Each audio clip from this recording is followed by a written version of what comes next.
Party's not having a good time. Man-at-Arms. Chapter 1. A premature promotion. Back ARAM. The politics of a military career are perhaps as treacherous as war itself. My driving, yes. Though untested in combat, his acumen for advancement was unmatched. Through a dubious campaign of influence and intimidation, he had at last claimed a coveted command, and was eager to bask in the glory of the victories that were sure to come.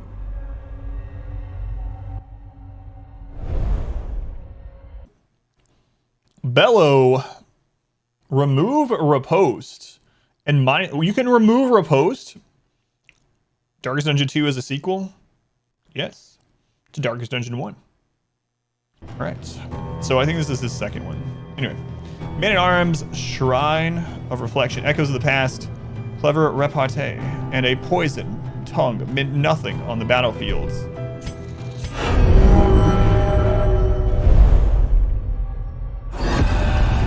Chapter 2. A Leader of Men.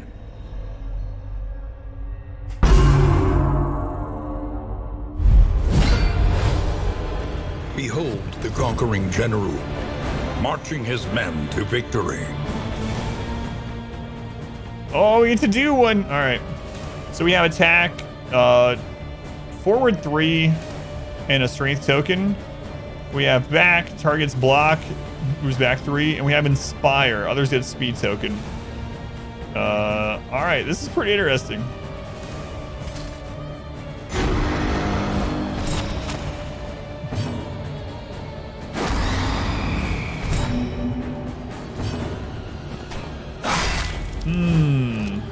Interesting.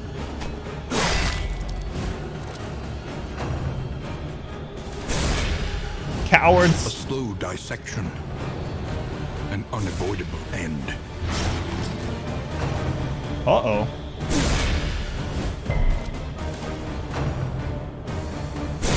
This very well might be one of the ones that you're supposed to lose, which I'm not a huge fan of at the moment. But I don't know if it is. Might have to wait and see. I don't know. Cooldown 1.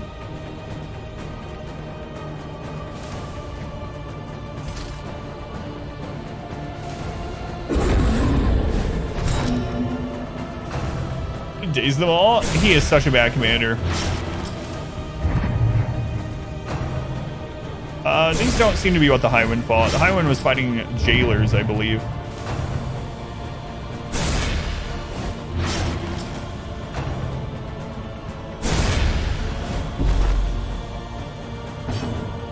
Notice all the moves are doing the opposite of what it says they're going to do. Like it says, yeah, they have batons, not spears. It says it's going to give them speed or something. Instead, it gives them daze. It says it's going to give them an attack buff. Let's just use, I don't know, see what happens.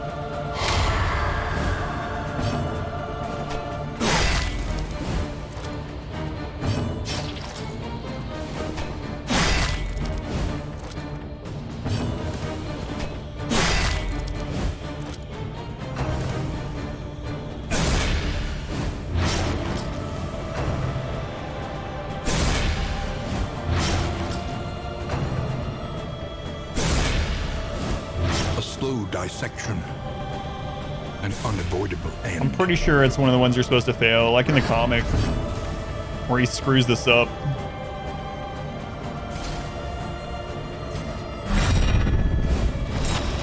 Yep. An actual conveyor belt of death.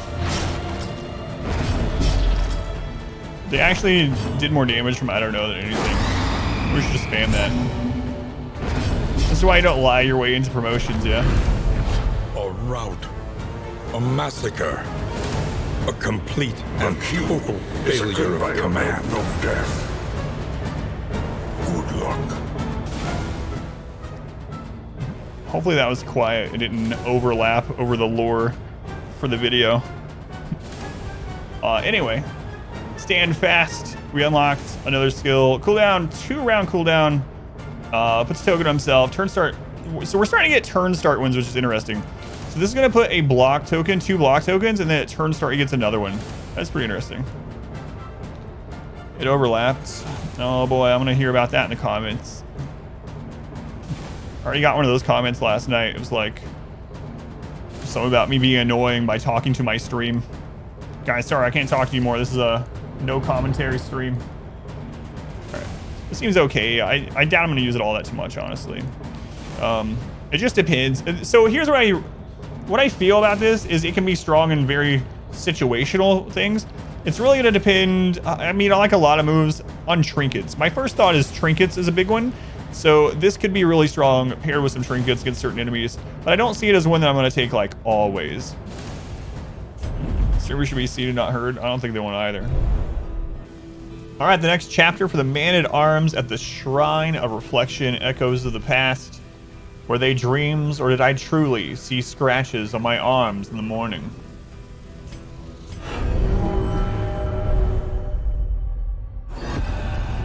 Chapter 3.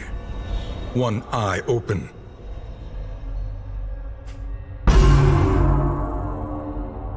Every night, the men of his regiment would interrupt his fitful convalescence.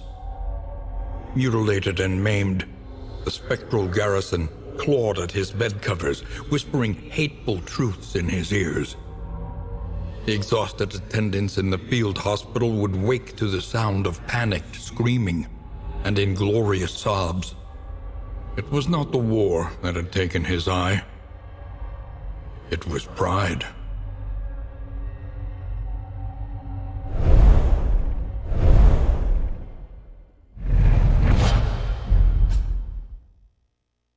All right, so another master point as always, of course, and then we got Retribution. We got our riposte back on the Man-at-Arms. Loved using it in the first game, and in this one, unupgraded, it can be used from any position. It gives him 2 riposte charges, or riposte tokens, and 2 taunt tokens. So that is pretty awesome. I'm really looking forward to see what the upgrade is, the mastery. I'm going to do a video where, once I unlock everyone's skills, where I show every single skill on a character with the mastery so we can really deep dive into it. But really looking forward to seeing this one. I know I say that about all of them, but it's true. I'm excited for almost every move I see. So, all right, on to the next Shrine of Reflection for the Man-at-Arms, his Echoes of the Past.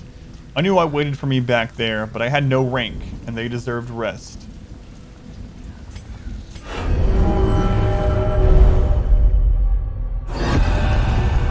Chapter 4. Ghosts of the Past.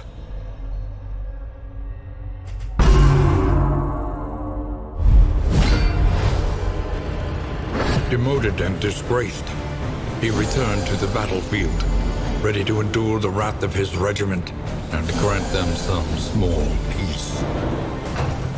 All right, so when we get to actually play through, let's see if this is one we're supposed to win or not. It says Honor the Fallen, running at 3 stress. We have Pour One Out. Damage 46, crit 10%, requires target Vengeful Spirit. -1 stress, knockback 2, stun, remove crit, rest in peace. Alright, and then we have Honor the Dead, condition blocked. -4 stress, requires target Tombstone, cooldown 2. Alright, let's go with rest in peace, I suppose.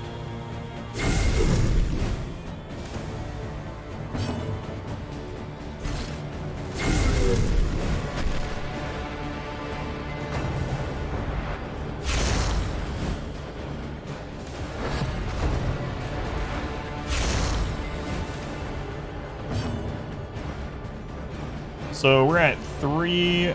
So this has a cooldown 2, and it's -4 stress. I'm gonna wait till we have 4, so it seems, you know, more worth.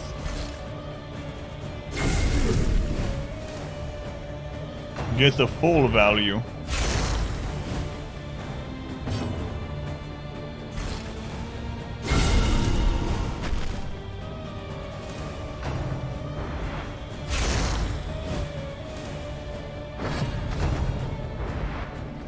Are any of them in a buff with crit?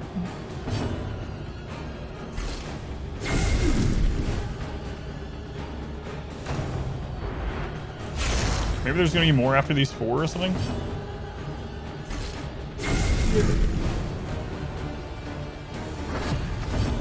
Or maybe I got really lucky when I crit rolled top in, got those first 2 dead so quickly. All right, we're at 4. You know what? I'm still gonna kill the dead.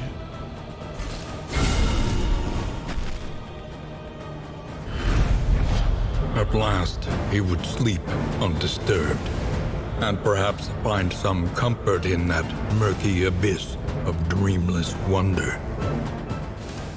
All right, that one's probably the least well done one, or one of the least well done ones so far. I mean, it's kind of cool to play them out, but we just spammed a single move. And again, maybe I got lucky with a crit and stuff, but they never used something where we had to remove that crit. I don't know. I might have just gotten really lucky, but anyway. Got our mastery for the run, and then Courageous Abandon, new move. Deals moderate damage, 10% crit, cooldown 2 rounds, and ignores the block token. 100% damage when self is blocked, and then 100% damage when self is block plus. We also are going to give a vulnerable token to ourself and remove block. Interesting. Again, we'll have to see how the upgrade is. That one's pretty interesting. It seems, well, again, as always, you're going to have to see what the mastery is. I don't think that's one that I'm going to take every single time. Maybe some certain zones. Ignore block is kind of, obviously the damage is nice, but ignore block is kind of interesting. Anyway. Another one down. On to the next. All right, I think this is the last Man-at-Arms, Shrine of Reflection, his Echoes of the Past. Probably not one we're going to play through since we've already done 2 of his. That seems to be the pattern here. Someday, on some forgotten front, I'll spell contrition with my blood.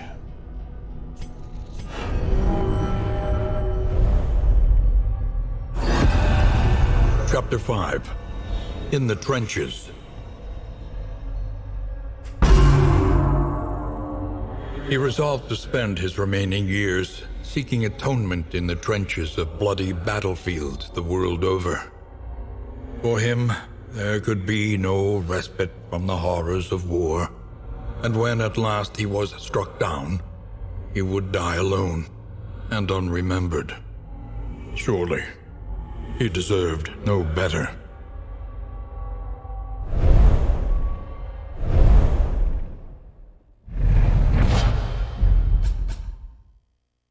See, I always wondered about that. It's kind of a weird one because it almost sounds like, and we thought this with the comics too. We in Discord and chat stuff, we talked about it before, where it seems like he dies, but that's really weird. And it doesn't go with any of the other ones. But that really sounds like he already died.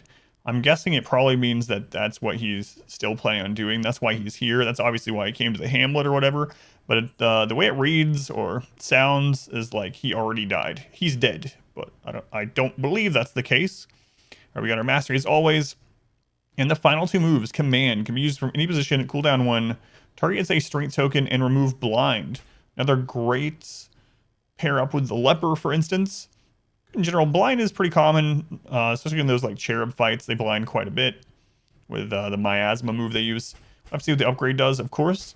And then strategic withdrawal. From the first 2, self move back 1. Target is comboed. See, another really good one with leper. Well, anyone that uses combo. But that's really nice for leper in several reasons. Because if Man-at-Arms is in 2, leper gets into 3, which we've had happen in some cases. The Man-at-Arms can actually jump back while still dealing damage to the enemy and putting a combo point on them and allowing the leper to hit. We'll have to see how the upgrade with the mastery point at the end increases its move, but it actually seems like a pretty good move. I'm looking at that one, and it's really one that I think is going to get a lot of use, maybe always, depending on your team. But I mean, even like with the occultist, goes really well with that. Just thinking about all the combinations, and seems like a very good move overall, and decent damage. 3 to 6 is actually pretty decent for a baseline damage for a move. So, and quite a bit of utility. Have to see though. All right, Man-at-Arms is done. I think we only have like 2 more characters left.